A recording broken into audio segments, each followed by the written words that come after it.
What's going on, everyone? Welcome back to Capitol Bourbon.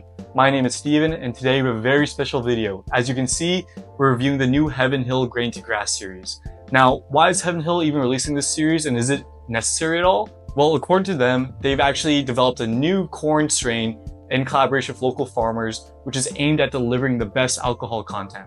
This new corn is grown on 2 farms within 50 miles of the distillery, so it's local, and all this is supposed to make a better product, which is worthy of releasing a new series according to Heaven Hill. However, the rye, the wheat, and the malt used in these products is not grown locally.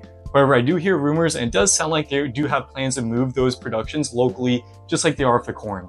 Now the question is, if this corn is so superior, are they be rolling that down the rest of their products to make those even better? Or is this more of a marketing tactic to sell these bottles here at a very premium price?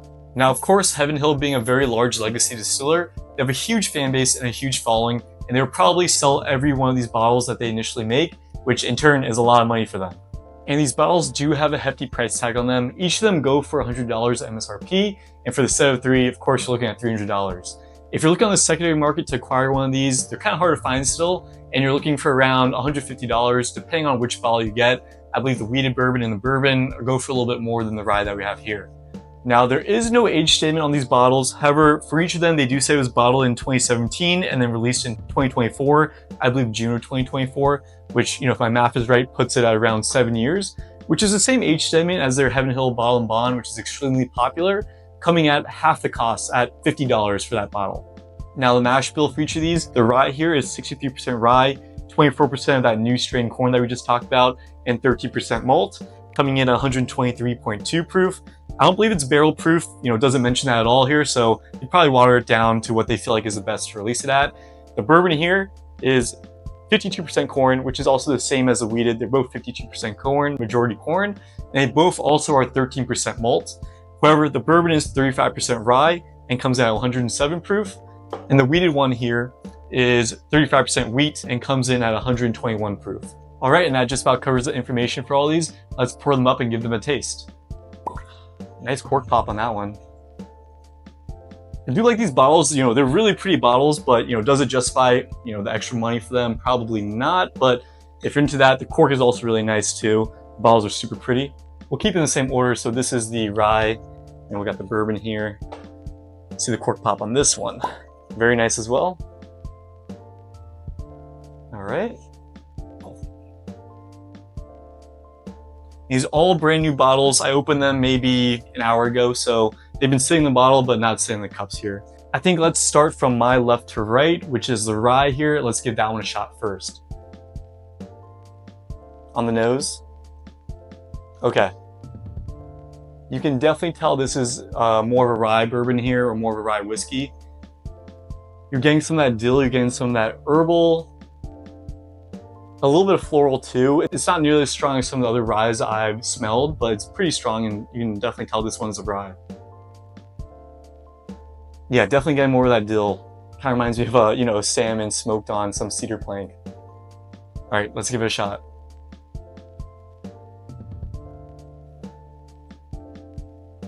Wow, that's good. That is good rye.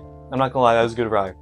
You do get some of that dill, some of that mintiness, some of that herbal that, are very characteristics of ryes.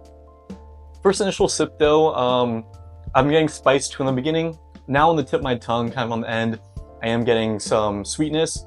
It's not a long finish as well. It has a decent mouthfeel. Not the best, not the worst, but pretty decent actually. Let's give it another sip. Okay. I'm definitely getting more proof on that. You do feel it going down the esophagus here a little bit, giving you that Kentucky hug. This is good, this is good. Let's go on to the next one here, which is the bourbon. Okay, this smells definitely more like a traditional bourbon. It's hard to really, this one, I'm just getting straight bourbon vibes, a little bit of oak, a little bit of cherry too. It's kind of sweet. Honestly, to me, it kind of smells like almost a Buffalo Trace product. Kind of also like, the Weller 107, the wheated one. And this is the bourbon here, right? It smells good. The nose on this one's not fantastic. It's nothing special, really. It leaves a lot to be desired on the nose, but yeah, let's try it on the palate. Okay. This one is pretty good on the palate. It's pretty well-rounded, I'll say. It's smooth, it's sweet. It has a short finish. None of these so far have had any long finish. This one does feel good in the mouth too. This one, you know, is one that you can easily drink. There's nothing really outstanding for this one, but nothing offensive either. Let's give it another sip. I'm getting a little bit more spice on that one, a little more oakiness on that too. The question is though, are these worth $100? You know, this one here is, I could probably pick out a couple bourbons on the shelf here that's just as good for less of the price, really. So, is it worth that premium? I don't know yet. That is good. I'm getting vanilla on that now. I'm getting sweetness on that. That's a good pour bourbon. All right, now let's go for the wheat. Okay. I'm actually getting the least on this nose here on the wheated bourbon, even though it's at a higher proof than the regular bourbon. I'm not getting a super good or strong nose on this one. I'm just getting kind of a vanilla cherry flavor. Not really any wood, not really any oak, just sweetness. Let's try the palate. Okay. Yeah, for this one, you definitely get more of that wheated feel. Kind of more of a hay-ish feel, like some grain. Also some cherry, more cherry on this one, less vanilla, I would say. That's also a pretty decent pour, but again, you know, is it worth $100? It's hard to justify that $100 price point for these. That $100 price point is kind of killer for releasing this. This wheated one is growing on me a little bit. The more I sip with it, the more I smell it, the more I let it breathe. It is definitely growing on me. Yeah, definitely getting more cherry and vanilla on the wheated bourbon here, which is definitely more my palate. Something I kind of enjoy a little bit more than, you know, the rest here. Kind of reminds me of a cherry vanilla Coca-Cola, maybe like a root beer float if you kind of want to go that route. Let's go back to the bourbon though. Okay. Comparing the bourbon to the wheated, the bourbon, I don't know, it's kind of, the bourbon's kind of lacking a little bit in the flavor department as well as in, you know, the uniqueness for a $100 bottle. Let's try the rye again now. Yep, still getting dill and herbs on the nose. And that's not bad. To me, this reminds me of a Pikesville rye, which I have on the shelf here, but a little bit sweeter. I do get like that hint of granulated sugar on the very end of the palate there, which is very pleasant actually. But in the beginning, you definitely do get that traditional rye flavor, that herb, that dill, that earthy feel right in the beginning there.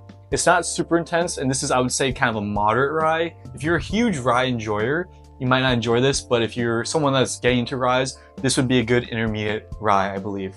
Let's go back to the wheated one more time. Yeah, this wheated is probably exceptional and probably would be my favorite out of the bunch. If you're looking for a Weller 107 replacement, this would be an excellent choice. It is more expensive than Weller, but if you can find this for MSRP versus Weller in the secondary, this is going to be cheaper. This is, you know, a very good choice for Weller 107 replacement. You get that cherry, you get that vanilla, you get that sweetness. This is, it kind of reminds me of a sugar cookie, honestly. I definitely enjoy this one probably the most here, this wheated bourbon. You know, if I was to pick my second choice, I would probably actually pick the rye here as my second choice after the wheated bourbon, just because the rye here, I do get that sugar at the very end of the rye, which I thoroughly enjoy. And I think is, you know, kind of rare to find in ryes. So if my second choice here would be the rye, and my third choice, I'm gonna go with the bourbon here, the straight normal bourbon. This one to me is kind of, you know, more plain and, you know, not exceptional at all in any way. It just tastes like a straight bourbon, kind of, you know, bland to my palate. Yeah, it's really just a bourbon. You get a little bit of oak, you get a little bit of brown sugar, nothing really standing out. It's well-rounded and a pretty straightforward drinker, but there's no notes, there's no flavors that's really getting me excited at all. Maybe it's the proof, you know, this one's at 123 proof and this one's at 121 proof, and this here's the lowest at 107. Maybe that's kind of hurting it a lot, but to me, this one's lacking on flavor. And if you're looking for just a straight bourbon, you know, this is your guy. To me, you know, I'm looking for something a little bit more than that, especially for a $100 price point. So to me, the bourbon comes in last, the wheated comes in first, and the rye comes in second here. However, I do have one more surprise. I do have here the Heaven Hill Bottled and Bond. So let's review this. This is coming at 100 proof here. And again, as I mentioned before, this is age statement here. It's 7 years old. This is one that you can find on the shelf pretty much everywhere at any liquor store. And this here comes in at around $50. So really, you know, half the price of these guys. For the price of this set, you could get 6 of these. So let's give this one a shot and pour this one up. All right, and we got the Heaven Hill Bottled and Bond, age statement 7-year-old on the nose. Okay. Honestly, this one does smell like, you know, the bourbon here that we had, the grain and grass bourbon. However, this one does have a hint of maybe more, I don't really want to say, but maybe more chemicals or more ethanol maybe, even though it's at a lower proof too. It kind of smells like an air mattress right after you inflate it. You know, you get that chemical smell from the plastics that's being used in air mattress. I'm getting a little hint of that, probably from the ethanol. Let's compare the nose here to the bourbon grain of grass. Okay. Yep, definitely prefer the nose here of the grain of grass bourbon. It's definitely giving more cherry, more vanilla, less chemical. This one now is giving more cherry, more vanilla, but yeah, the nose on the Bourbon Hill grain of grass is definitely way better than this one. Let's give this one a taste. Okay, that's really good. I hate to say it, but I actually prefer the Bottled and Bond 7-year-old to the bourbon grain of grass finish. It's just giving more sweetness throughout the entire palate than the bonded grain of grass here. More vanilla, more cherry, more granulated sugar. Yeah, this one just tastes straight up like a sugar cookie, where this one I was getting some, you know, weird flavors, just kind of bland bourbon on this one. This one's giving me a little bit better palate. Yeah, I mean, so the Bottled and Bond here at $50, you know, it's beating out at least the regular bourbon here, grain of grass. Let's try it against the wheated here. I'll put this one towards the front. Let's try now the wheated again. That's interesting. The wheated has more brown sugar on the front, more spice, more complexity. The wheated is better than the Bottled and Bond, but the Bottled and Bond is better than the grain of grass bourbon. If I was putting them in order here again, I would probably say the first still would be the wheated bourbon, then the rye grain of grass, just because again, this one's so unique and I think is worth it for a rye. It's kind of hard to find the notes I'm getting on this rye with other ryes I have. Third place would be the Heaven Hill Bottled and Bond 7-year, and actually in last place would be the Blue Label, the Heaven Hill Bourbon. So that begs the question, is the Heaven Hill grain of grass series even worth the MSRP of $100 per bottle, given that we had the Heaven Hill Bottled and Bond 7-year on the shelves pretty much everywhere for half the price at $70? For the 2024 series, I would not buy this again. And do I think they're worth $100 per bottle? Absolutely not, no. I think maybe the wheat is worth probably around $80 MSRP, the rye maybe around there too, and the bourbon, you know, maybe, you know, around $50. Even though the Bottled and Bond beat that out for $50, I would probably still say, you know, if you wanted a straightforward bourbon, something that tastes good, well-rounded, and has some of the key flavors there, the bourbon I think was around $50 there. There's just other options available for cheaper or around the same price that are much better than this bourbon here. To be honest, I'm not sure I would buy any of these again. The wheat here is good. However, there's other options out there that are, you know, just as good. The rye is good. However, there's other options out there that are pretty good as well. And the bourbon there is lacking. The Heaven Hill Bonded is half the price and pretty much just as good as the bonded and just right below the wheated. But am I glad I had them on the shelves? Yes. So in conclusion, am I happy that I picked up the Heaven Hill Grain of Grass series? Yes, I'm happy because I want to try it out. And there's always that itch in the back of my mind, FOMO, a feeling of missing out. What if I didn't pick up these bottles? What if I don't try them?